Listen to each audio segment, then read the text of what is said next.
I have the pleasure of introducing our speaker, which those of you who have attended Open Before work with our team should be quite familiar with.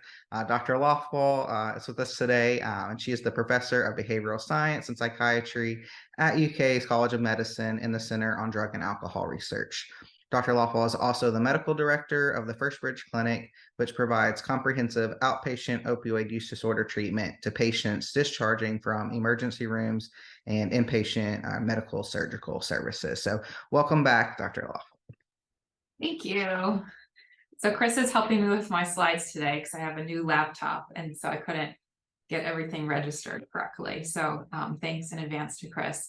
I have a financial disclosure. In the last 12 months, I've served as a research consultant for Braeburn, which makes Brixadi here in the United States, one of the new long-acting injectables we're going to talk about. Our learning objectives for today, at the conclusion of the activity, I want you all to be able to explain the fundamental pharmacology of long-acting injectable buprenorphine formulations, and you'll see that abbreviation is LAI, long-acting injectable, B for buprenorphine. Identify 3 potential advantages of these LAIs, demonstrate the process of initiating and maintaining weekly and monthly formulations in patients, whether they are new to buprenorphine treatment or they're currently transitioning from sublingual buprenorphine to an LAI. And then to identify common side effects associated with these formulations. So here's our outline for today. We're going to start with a patient case, and there'll be some questions that are posed and for you to think about maybe how you would approach them with this particular patient. And then we're going to review the pharmacology of the LAIs in comparison to sublingual. We'll talk about maybe who, where, and how you may consider using these new long-acting products. We'll talk more about the specifics on dosing, and we're going to stick to the FDA labeling, and if there's any discussion outside of that, we'll make that clear. Then we'll have a summary and hopefully plenty of time for discussion too. So here's our patient, KM. He's a 29-year-old male who has opiate use disorder. He had started using opioids, prescription opioids, at the age of 19.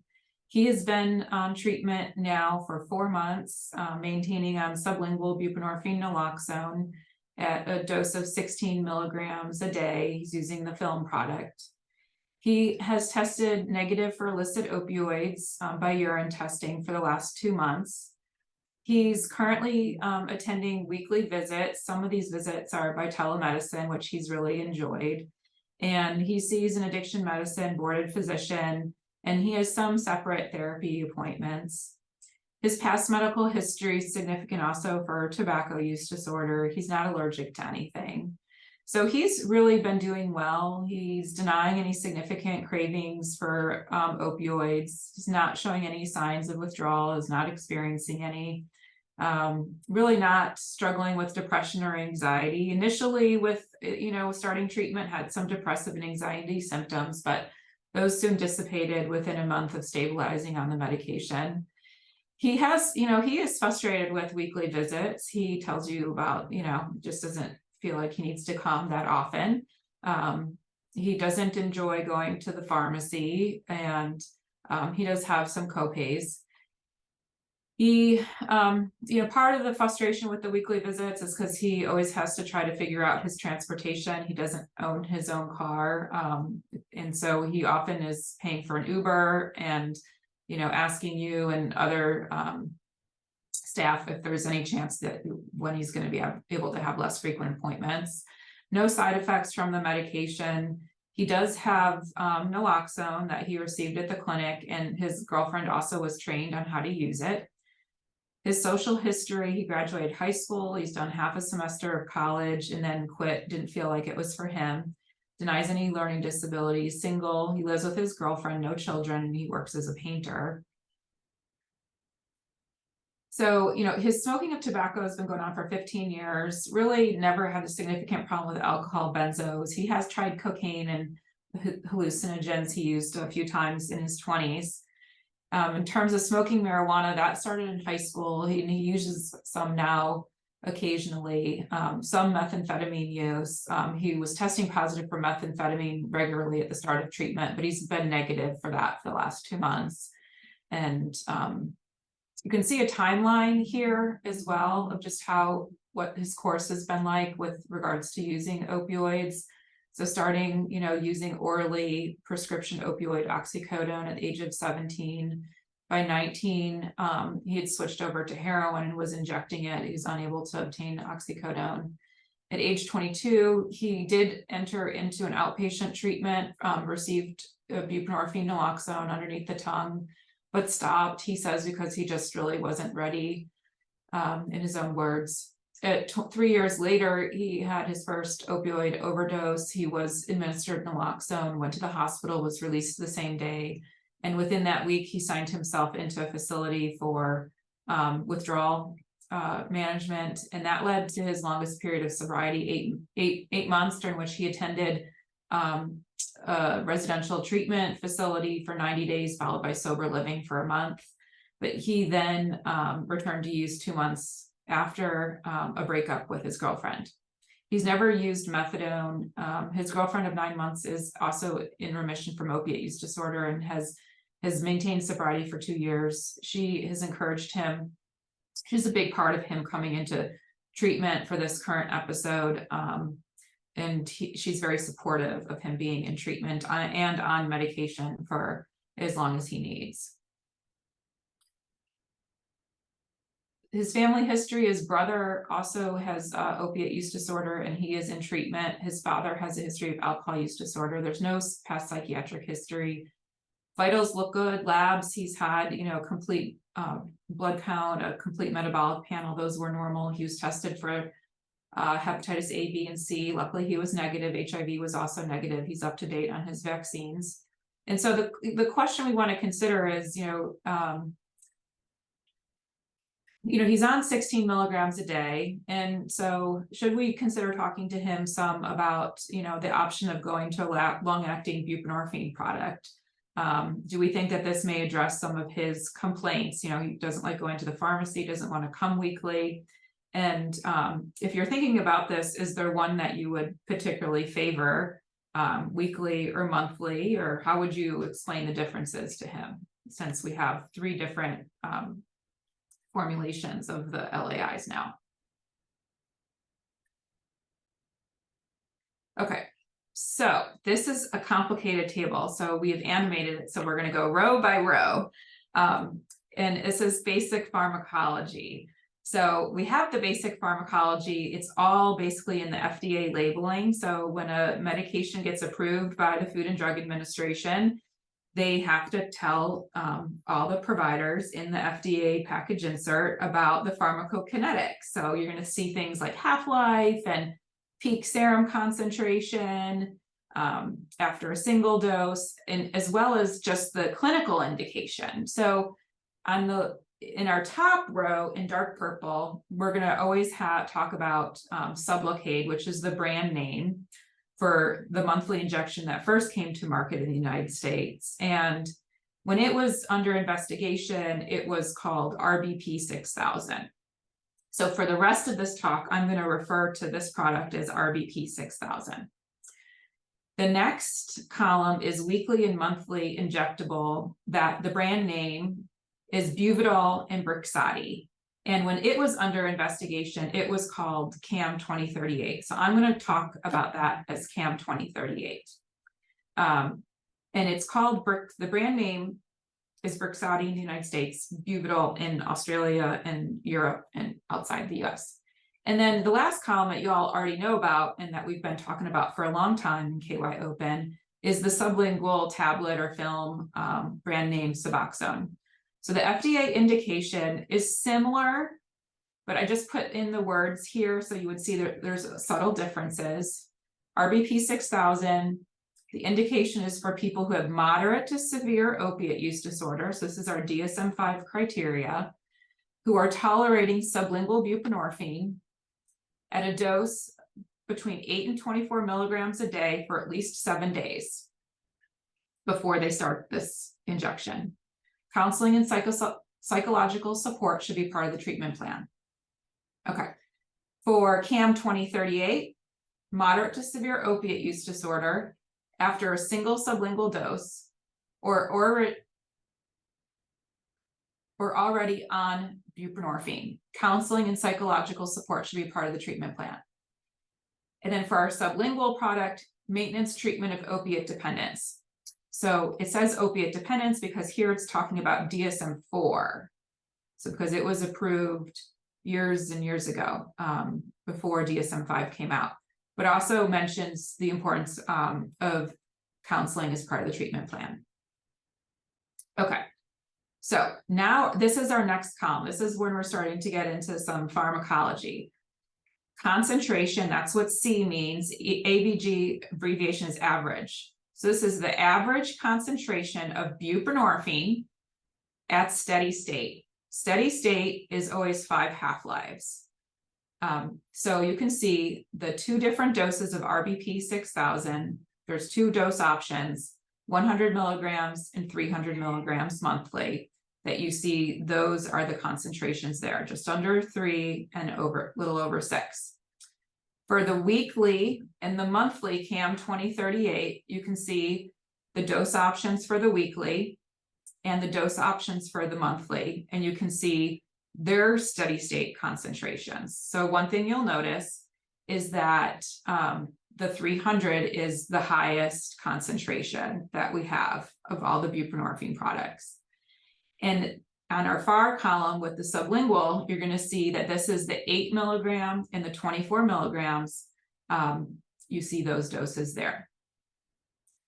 You will have patients, or if you have family members, or are someone who is taking the medication yourself, you may say, hey, the dose I'm on isn't here. That's right. Like there's people who are on 2 milligrams, 4 milligrams, 12 milligrams. I am just showing you, really focusing on the 2 long-acting injectables, the doses that are available for them, and just trying to give you a rough estimate of the comparison to 8 and 24 milligrams of the sublingual. Okay, now next row. So now this is the concentration, the maximum concentration of buprenorphine after a single dose. So like you're just starting it, this is what your concentration is going to be after a single dose. And this is in nanograms per ml. And so you can see the 100 and 300 milligrams is less than what's at steady state, which is normal because this is just after 1 dose. And then you can see the concentrations for the weekly and the monthly, and then the comparison for the 8 and the 16 milligram sublingual. So the nice thing here is, this is not something you have to memorize. That's not the intent. The intent here is just to show you, we now have a range of doses. We have more dose options that are delivering different concentrations. Remember, there is no therapeutic concentration, okay? Like there is not a target concentration that you are aiming for in the blood. This is not lithium. This is not carbamazepine. This is not valproic acid. This is not warfarin, where in order to have, a known clinical outcome, you have to have a particular concentration circulating in your blood.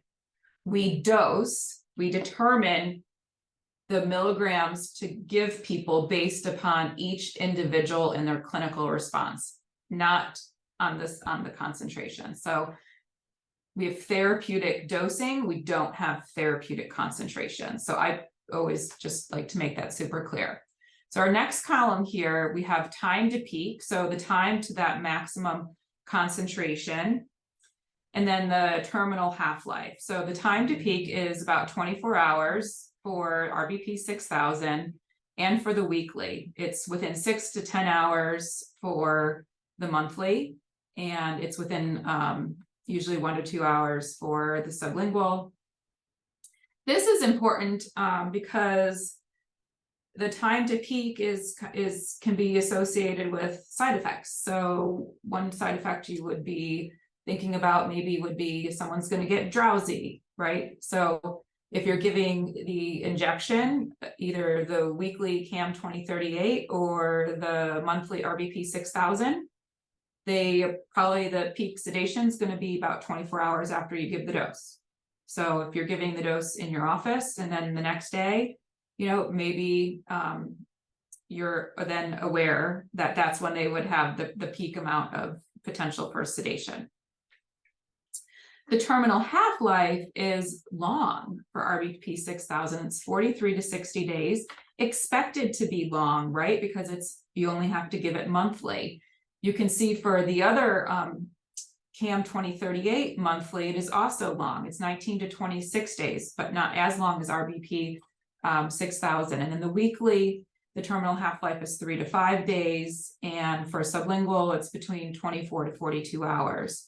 So the terminal half-life is, I think, important for you all to know, because this speaks to how long the medication is going to be testing positive in someone's urine.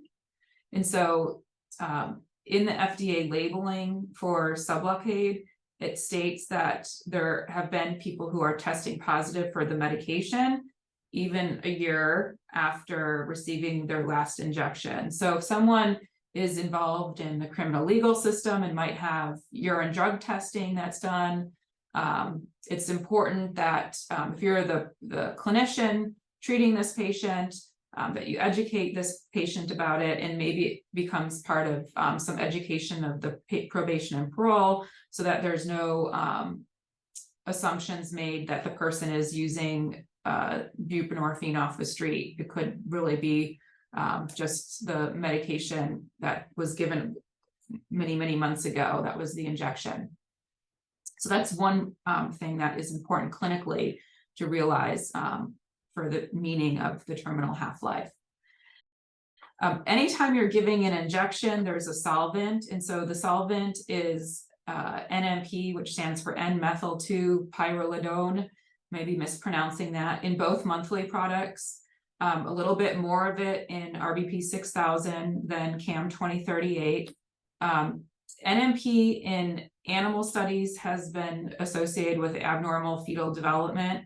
And so there's very little information out there about in humans and in pregnancy.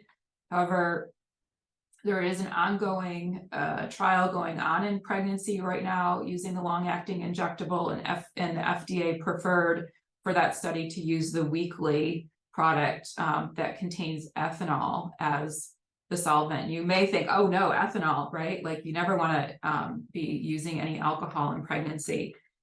The dose of ethanol varies between 16 to 61 milligrams. Remember, one standard drink is grams, right? And so even if you were pregnant and you were getting the weekly injection at the highest dose with the 61 milligrams of ethanol for every week during your pregnancy, starting like, mid first trimester, you still would be at a fraction of one standard drink over the entire course of the pregnancy. So it's really a very minuscule amount of alcohol.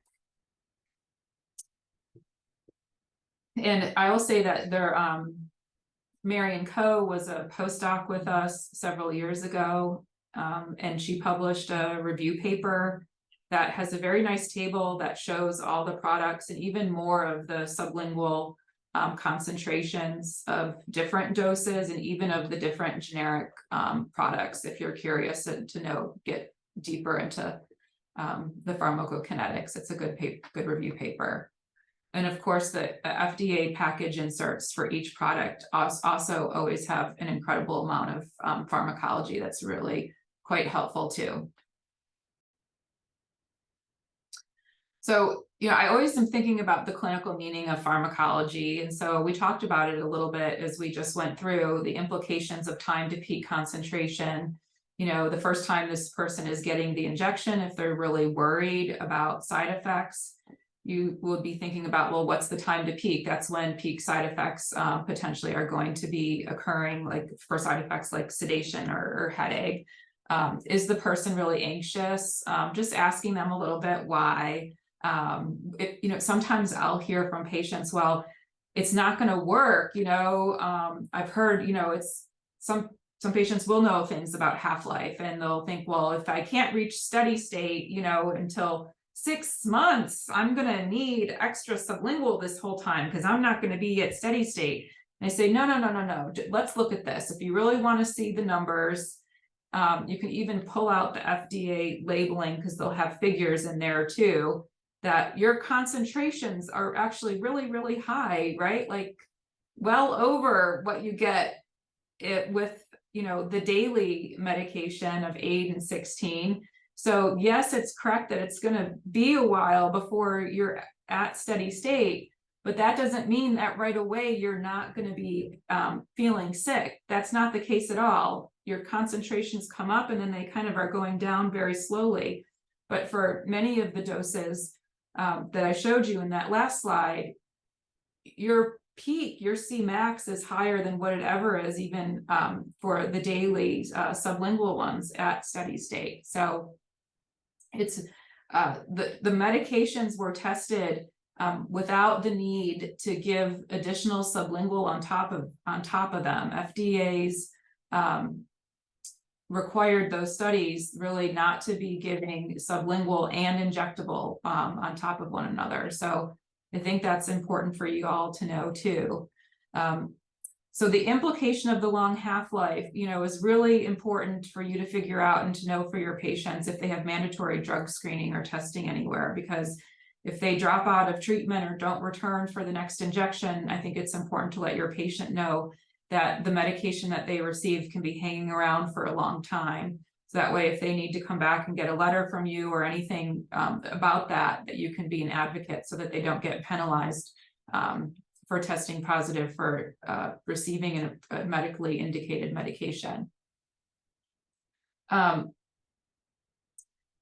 this may be important also even outside of the criminal legal system, such as, if they're going to be moving right out of state and needing to find another treatment provider, or going to be entering into some recovery housing that may or may not be doing testing as well. So there were phase 2 and phase 3 clinical trials that demonstrated that the long-acting injectable buprenorphine medications suppressed opiate withdrawal and craving after the first dose was given over the dosing interval. They suppressed illicit opiate use, and they really had a very similar side effect profile as sublingual buprenorphine, with the exception that there were injection site reactions because it's an injection. Most of those were not severe and could be managed readily. So overall, these are promising treatment options for our patients and for our healthcare providers, and I think really have the potential to enhance access to care across the entire continuum of healthcare services. If you think about other chronic illnesses like high blood pressure, major depression, diabetes, think about how many different medication options exist for those disorders. And so, we need more options. And so I think that's why there's excitement, is that we have more options. We have an ongoing opiate epidemic. So maybe this will help bring new people into treatment, or maybe it will help destigmatize or bring more providers will be willing to provide the treatment. So let's go to our next slide and think a little bit about who may benefit. And so one of the promising patient populations are those who have difficult transition. So people who are leaving a hospital, who are in the emergency room and going to be discharged, people who are in a jail. So these are all people that an injectable might be really good for these particular venues. There was an emergency department initiated buprenorphine naloxone treatment for opiate dependent study, a randomized trial that was done almost 10 years ago now, that demonstrated that if you started sublingual in the emergency room, that you were so much more likely to see that person follow up with outpatient treatment than if you didn't start it in the emergency room and you just said, here, go here. So we know that it's really important to give people treatment when they're willing and where they're willing to access it. And so this same lead investigator, Gail D'Onofrio, she's an emergency room department physician at Yale, has just reported some exciting results using the weekly injectable in the emergency room, and there was an arm that randomized people to the weekly and injectable, and an arm that randomizes them to sublingual. And, these are data that showed that less than 1% of people had precipitated withdrawal, even though they were using fentanyl. I think you all have heard about, a lot of concerns with all the ongoing fentanyl, that maybe buprenorphine, is going to be a real struggle. It's not going to work anymore. I think that this study was just really so nice. And there were several hundred people that she reported on, and, really just demonstrated that, sublingual buprenorphine and the weekly injectable, they're working. So we still have this tool in our toolbox. We don't have to think that it doesn't work. So really exciting to see that. There's a study that just finished enrollment using the weekly injectable among pregnant women and newborns, thinking that perhaps having a more steady concentration of buprenorphine that's afforded by a long-acting could provide a more stable intrauterine environment for baby. And could this help contribute to improved neonatal outcomes, improved maternal outcomes? And so those results will have, I think the last volunteer will be finished with that study in late 2024, and we'll have primary outcomes in 2025. But encouraging to know that it finished randomizing everyone. And then, patients who are at risk for non-adherence or potentially for misuse of their medication. So, patients who have transportation problems, which we know we have, so many people have transportation problems. And it's not that it's intentional that they don't want to get to their appointments, or that they're not on time, or that there's unstable living situations. But this can contribute to people not being able to get to their appointments, or get to their medication, or get to the pharmacy. And so having these long-acting weekly and monthly options may be really, really helpful for this particular patient population. And of course, we all know that, people can become addicted to injection itself. And so giving injectable subcutaneous and not having an opportunity to inject other sublingual treatment could also be a boon for those folks. And patient preference, of course, right? If the patient doesn't want the treatment, then they're not going to take it, or they're not going to come back. And so, maybe this will be another preferred option, since there is no need for pharmacy visits. And could their sense of agency be improved? So where to deliver the long-acting treatment? So we talked a little bit about who, and embedded in that, we talked a little bit about venues, because we talked about emergency departments. We talked about some people with difficult transitions, which included, people leaving jails or prisons, people leaving the hospital. Also, we could think about psychiatric hospitals. So many patients who with serious persistent mental illness also have substance use disorder, including opiate use disorder. And so, and that can really exacerbate their psychiatric comorbidity. So having an injectable with improved adherence there may be very helpful for them as well. And for, homeless or unstably housed, I think there's a lot of hope for potential use through mobile vans. And, so overall, the idea is, can we bring more options to help bring treatment to our patients, make it more attractive to patients, to the clinicians, to the healthcare system in general, to the criminal legal system. So some of the benefits, I've heard people talk about or hoping for as well, because I should say that these long-acting injectables have been on the market and are already being used in Australia and in Europe, and there's some data that have come out from those countries.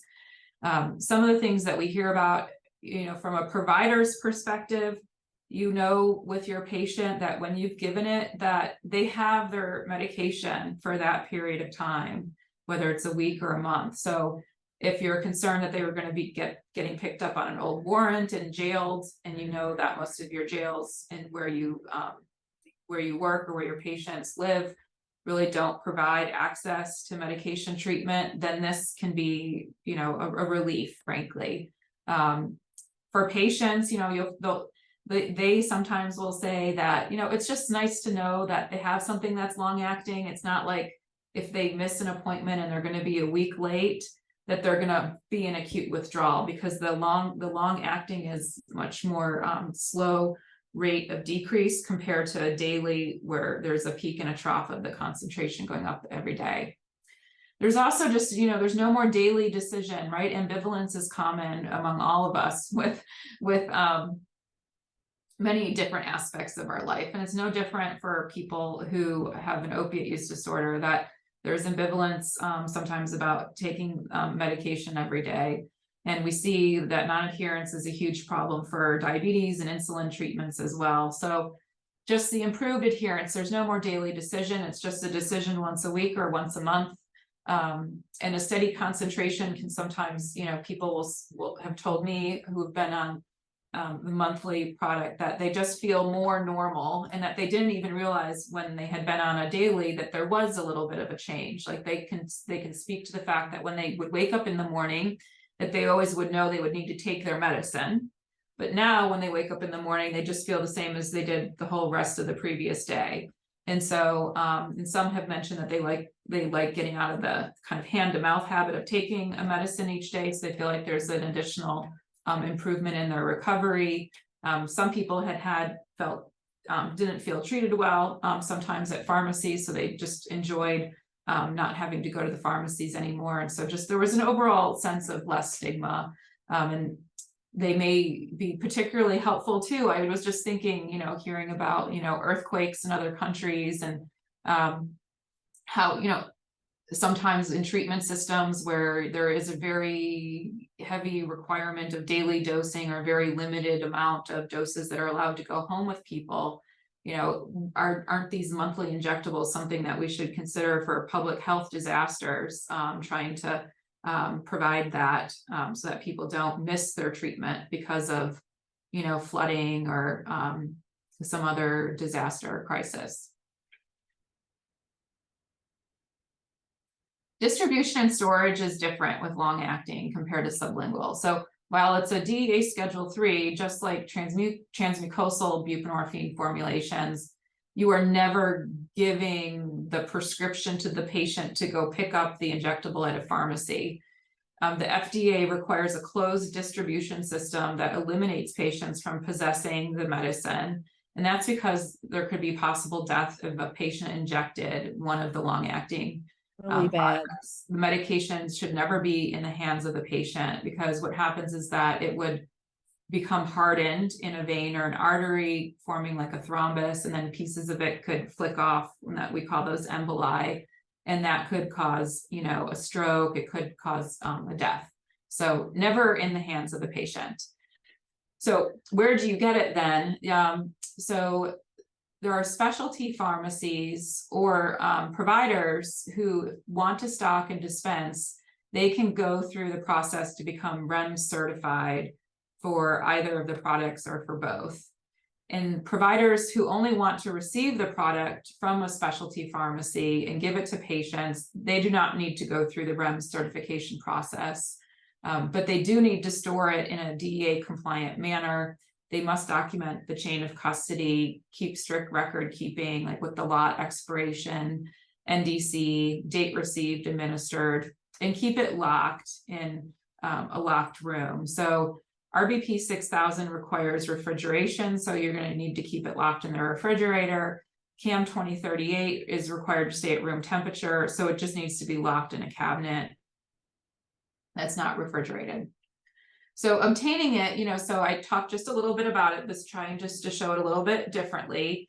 So you can order it through a REMS certified specialty pharmacy. And if you're going to do it this way, you submit a prescription for a named patient, and then the product is dispensed to the healthcare provider for administration. It could be shipped to you, or it could be like delivered, depending upon, like by car, depending upon the specialty pharmacy that you're working with and where they're located. So the pros of this is that you as the provider don't have to fill out all the paperwork to stock the medication and to dispense it yourself. And in some cases, the specialty pharmacy will assist you with if there's any prior authorization requirements for the insurance company.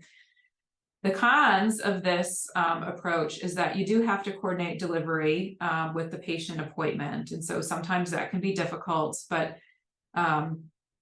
really the recommendation is to develop a relationship with the specialty pharmacy so that that can be avoided. The other thing is that you can't always return the medication if the patient doesn't end up showing up. The other option is to stock this yourself on site. And if you want to do this, then that particular healthcare setting that's wanting to stock it must first become REMS certified. And then you order it directly through a distributor and the product is delivered directly to the healthcare setting. You then basically put on the label and dispense it all according and in line with the REMS requirements and for dispensing of a Schedule 3. So the pros of this is that the product's always on hand when it's needed. The cons are that there's there's more paperwork and more policies, inventory, and record keeping that's required. Okay, so now we're going to talk about actual dosing and where the medication gets injected. So we'll talk about RBP 6000 first, and then we'll talk about the other injectable. So we'll first cover the transition doses for patients whose disease symptoms are controlled and who are already on sublingual buprenorphine. So for people who are on between 8 and 18 milligrams of sublingual Suboxone equivalents, the first monthly injection of RBP 6000 would be 300 milligrams. And then the second monthly injection would be 100. And then every month thereafter, it's 100. If the person is struggling and is not adequately blocked and is having return to use and is saying they still can feel the effects of what they're using or still having significant craving, the clinician has the option of increasing the maintenance dose to 300 milligrams. If the person is maintained on 20 to 24 milligrams per day of Suboxone equivalents, the only difference is that the second month's dose is 300 before you then go to the maintenance dose of 100, again with the option to go up to 300 if clinically necessary. Let's say this is a patient that's not yet stabilized on sublingual buprenorphine.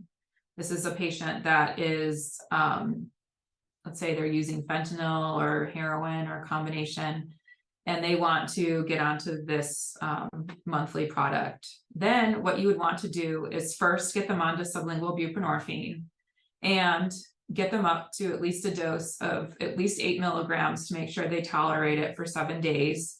And then you give your first injection of RBP 6000. And the first 2 months are 300 and then 100 thereafter. You're always giving the injection in the abdomen in the subcutaneous space. And you can see there's 4 different areas, the left and right upper quadrants.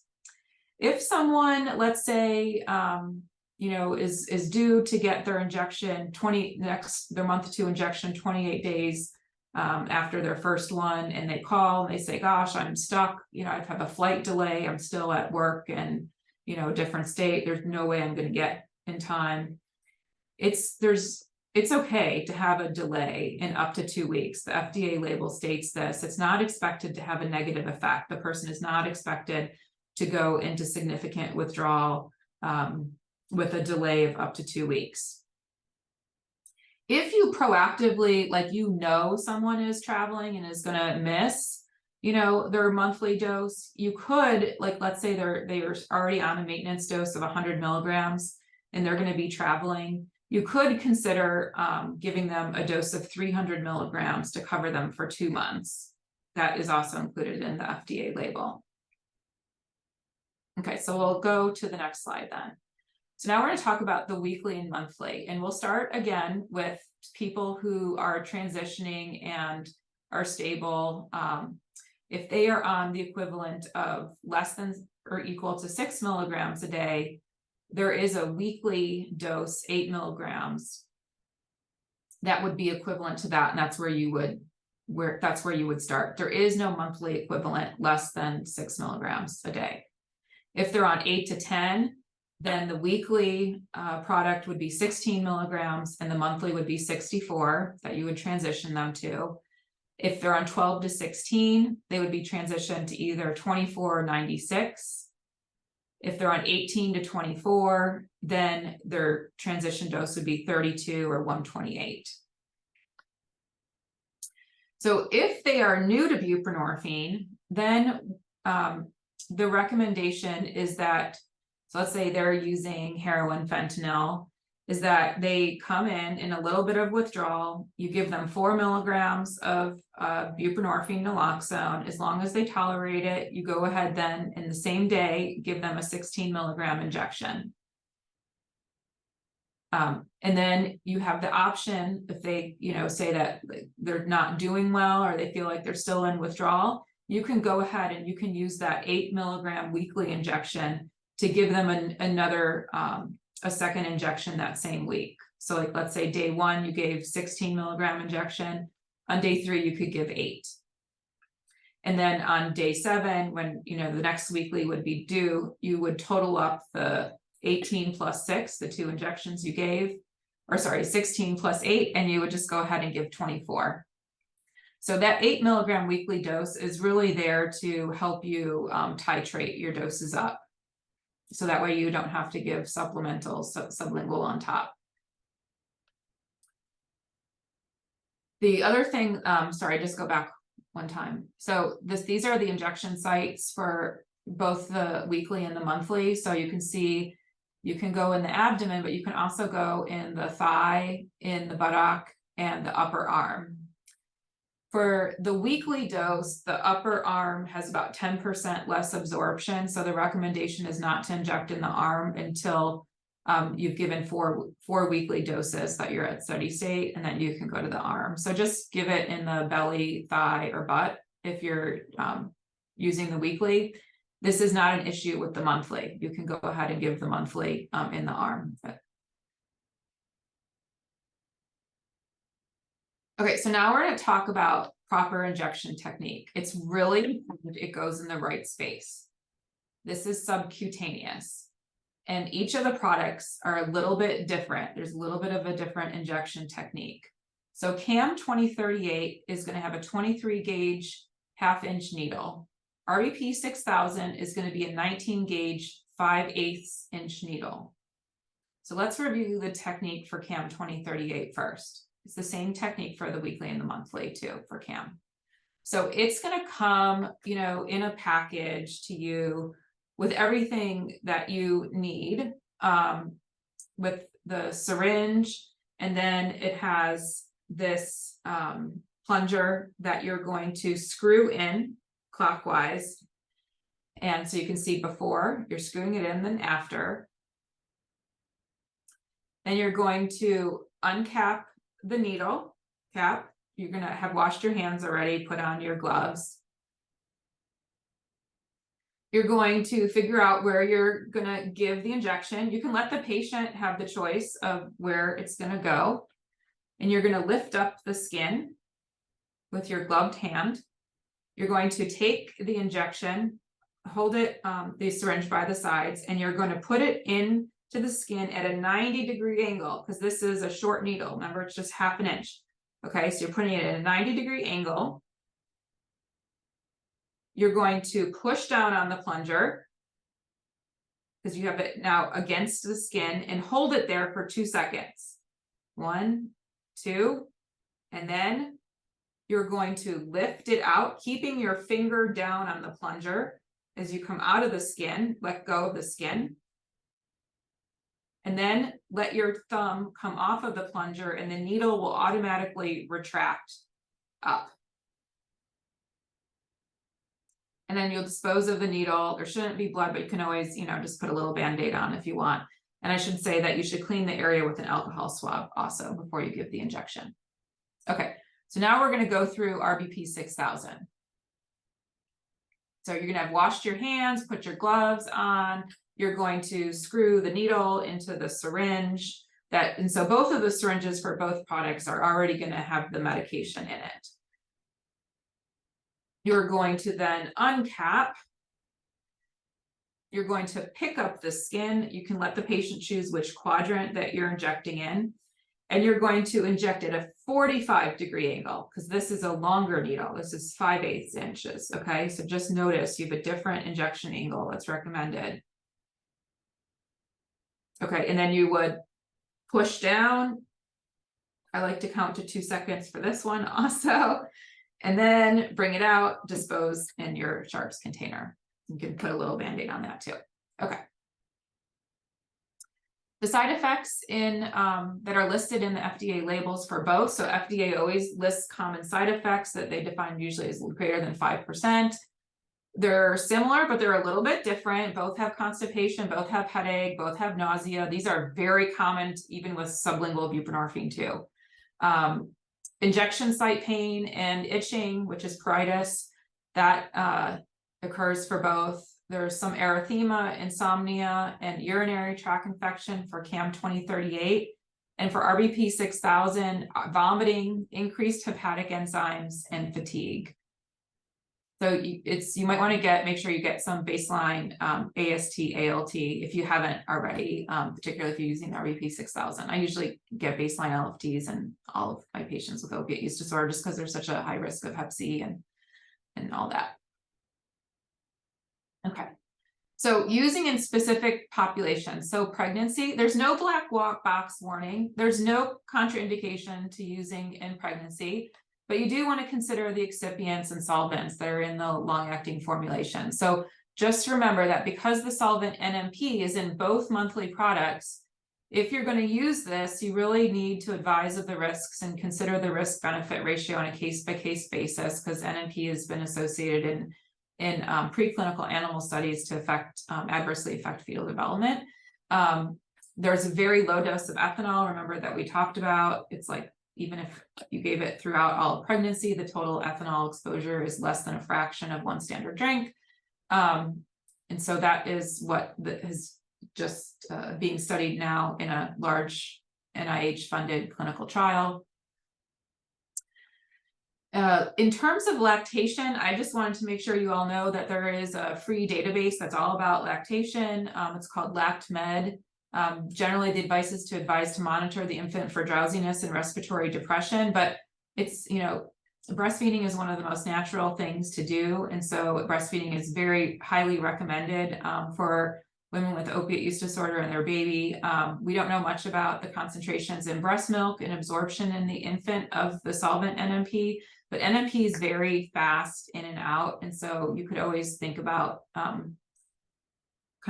pumping the breast milk and dumping it out for that day after the injection, if there was any concern about that.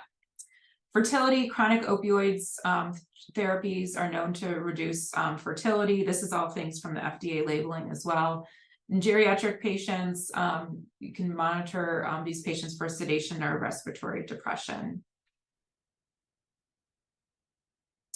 Some reminders just about when using the long-acting injectables is there's no need to like massage it in or rub it in, okay? Like, don't do that. You're just gonna leave it. You should expect for there to be a bump under the skin. It's normal. The medication remains more level throughout the dosing interval, so patients aren't gonna feel the daily ups and downs. For some patients, they might not like that, or they might be surprised by that, or they may misinterpret, oh, I'm not feeling my daily dose, that there's something wrong, the medicine's not there. So I like to always just do some basic education with patients about this beforehand so that they're not surprised and jump to the wrong conclusion. You want to always be looking for evidence of opioid blockade if there is a return to opiate use, because this is one of the reasons why you would increase the dose. And so what I mean by this is that if someone has a return to use of heroin or fentanyl or any other opioid, to ask them, how did it feel? Were they still able to feel any good effects? And if so, how much? How would they compare this to when they weren't on any buprenorphine before? And so what the goal is that they really don't feel it very much. So that way it's not reinforcing. It's kind of like a waste of money, or it's just, it didn't give the desired effect, because that is what will help lead to extinguishing or ceasing that behavior, that use. You want to monitor cravings and withdrawal symptoms as you would normally, and also, be looking at your patient's, basic level of needs and any other ancillary services as well, like case management, recovery support, be looking for evidence of other psychiatric illnesses, which are very treatable and will really help with the substance use disorder outcomes as well. Provide patients with overdose education, access to naloxone for overdose reversal. And of course, it's highly recommended to read the FDA package inserts for detailed and comprehensive information. A reminder, a primary goal for opiate use disorder treatment when using all buprenorphine formulations is to put the opiate use disorder into remission so that the patient can participate in a meaningful recovery process and stay alive if they make mistakes or have slips along the way, because we're all humans and we all are not perfect and we all make mistakes. So buprenorphine blocks the illicit opioid effects like euphoria. It also blocks, the respiratory depressant effects if someone, uses heroin or fentanyl. It's the mechanism for which it prevents overdose death. It helps control cravings and prevents withdrawal, and so overall, it really helps decrease illicit opiate use. Other considerations to think about if you're going to be either a clinician doing this, or if you're coming from a perspective of a setting that's thinking about storing and doing this, thinking about your patient selection, patient education materials, and ongoing education, health literacy for your staff as well. Administration, missed appointments or doses, refrigerator temperature monitoring, if using RVP 6000, patients' labs or tests, liver function tests prior to the initiation, then monthly, particularly if you have someone that you're going to be maintaining on the 300 milligram dose instead of just the 100. Pregnancy in females prior to each injection is recommended, and thinking also, just remember to be checking for common treatable things like hepatitis and C and HIV.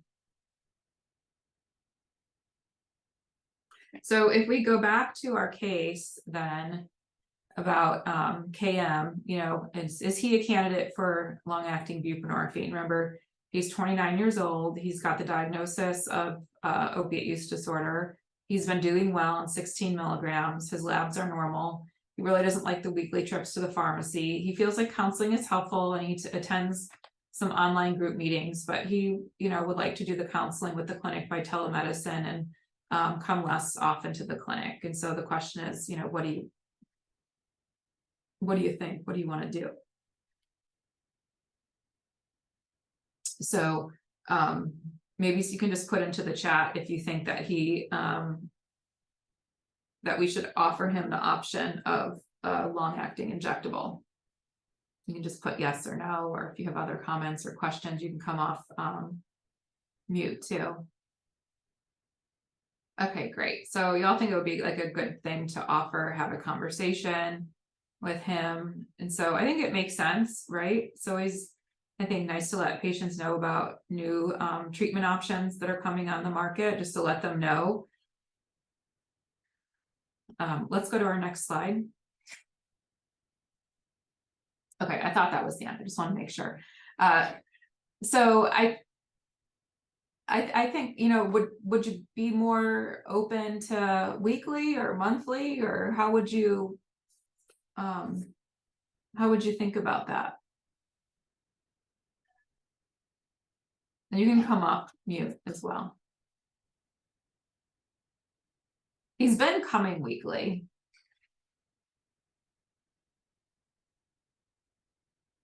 So you could, one option would be to let him know about both. Some patients, I think, are interested in at least starting with the weekly, because if they've told me that if they don't like it, it's less scary. to think that they might not like something for a week, then for a whole month, lots of times the payers are not going to pay for going back onto sublingual until the duration of that injectable is done, right? So if someone tries a monthly and they decide they don't like it and they really want to go back on the sublingual, they're going to have to wait for a month to get back onto their sublingual, unless they're going to want to pay out of pocket for it. And then you need to also be careful clinically to think if it's safe for them to be on sublingual on top of the monthly dose that you gave. So for some people, the idea of, like starting first with the weekly, if they don't like it, it's just a week. So that's one perspective.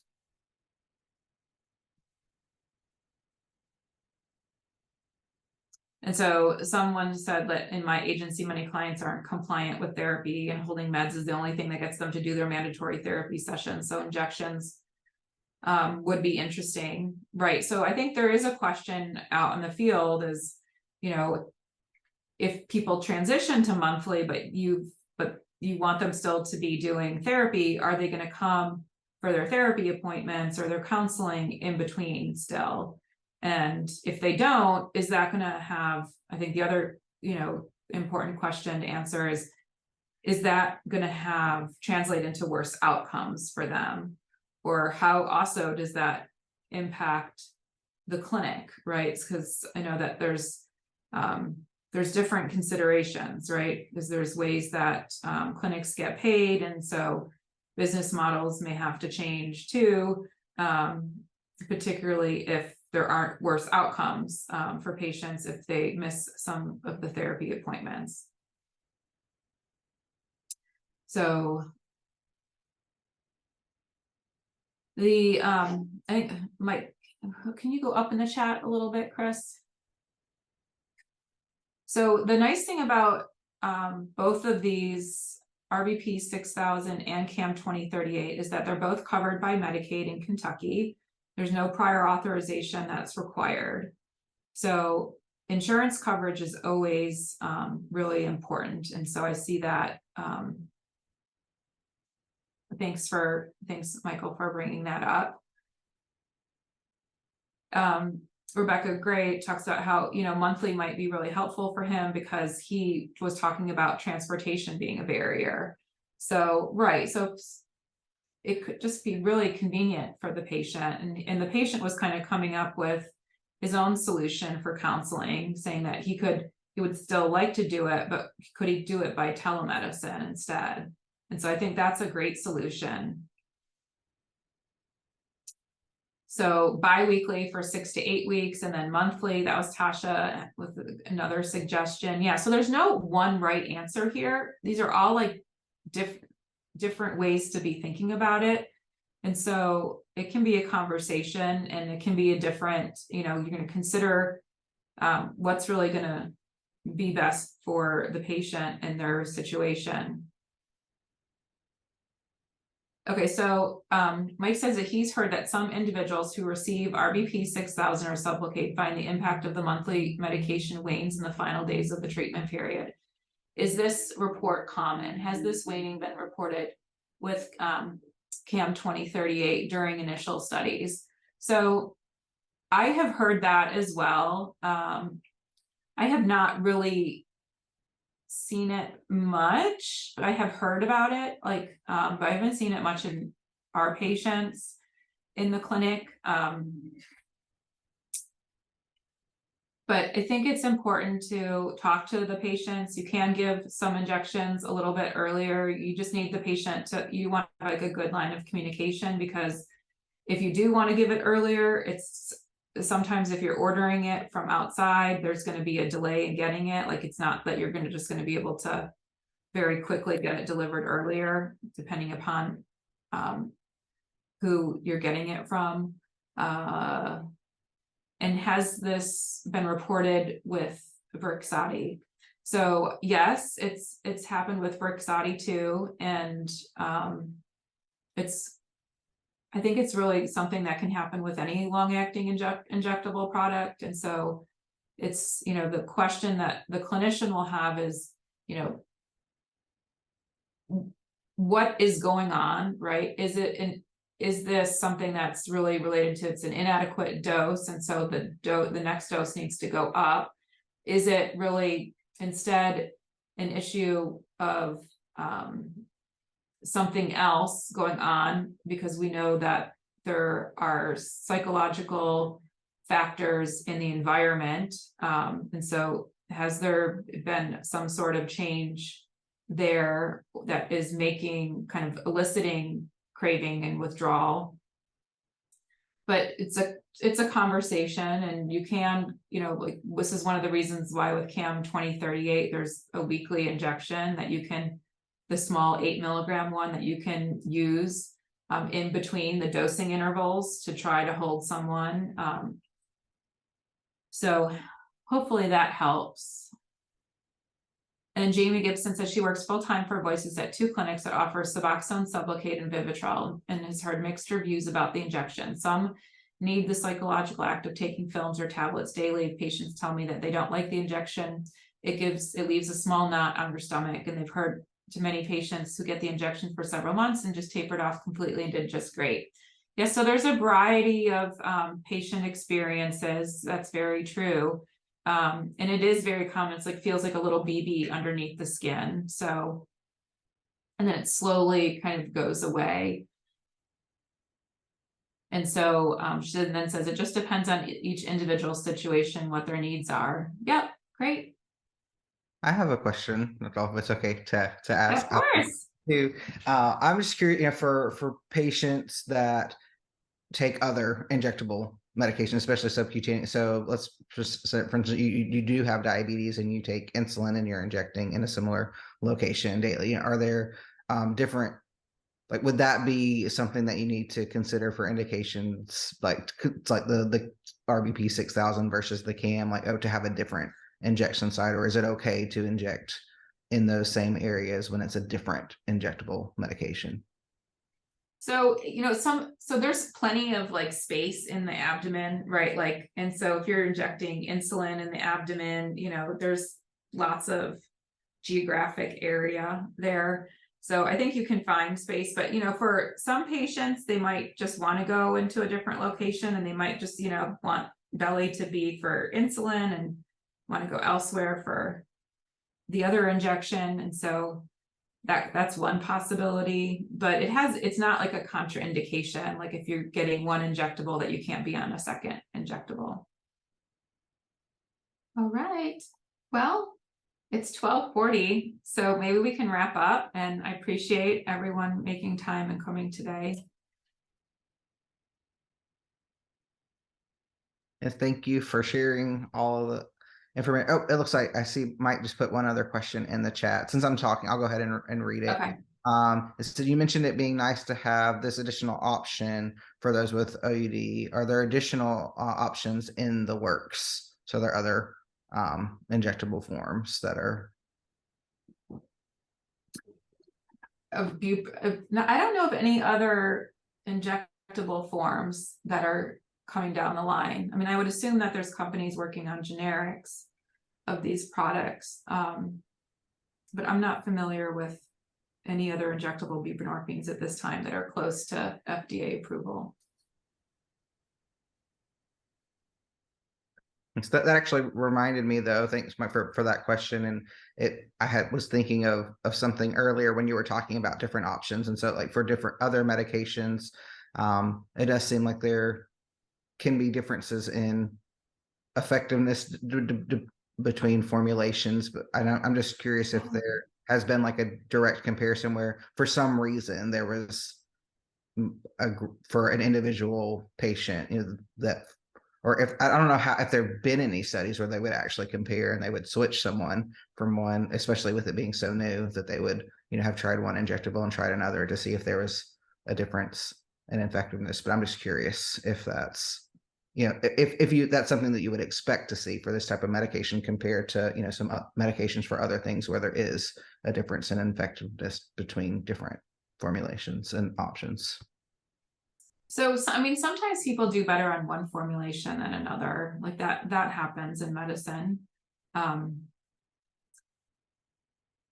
So it's possible that people could do better on one versus another for sure. We don't have like comparative effectiveness studies yet to show that with research trials.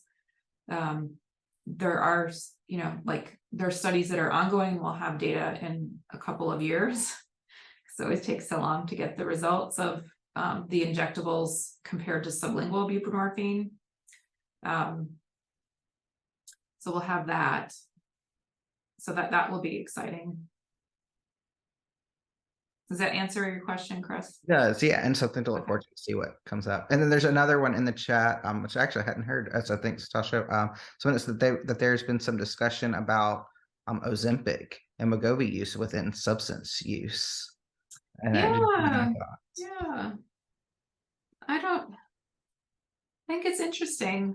There's, it's a lot of people are very excited about this, and there's a lot of reports of interesting things happening too, and adverse events. So I think the jury's still out about it, but it's exciting to think that there's new mechanisms of action that might be helpful, and science is fun. So, but I don't have any earth-shattering news really to share about that. And then another question that just in the chat was potential mention, or that Nida mentioned in a visit about a long-acting methadone injection. I was curious if you had any information that was I would available. have to Google it myself to be able to answer that one. So I can look it up and get back to you, but I don't know. Does anyone else here on the call have any insight into that one? No, I hadn't heard that. It makes me curious. Maybe if we find a good article, we can include it in the newsletter as a follow-up. Yeah,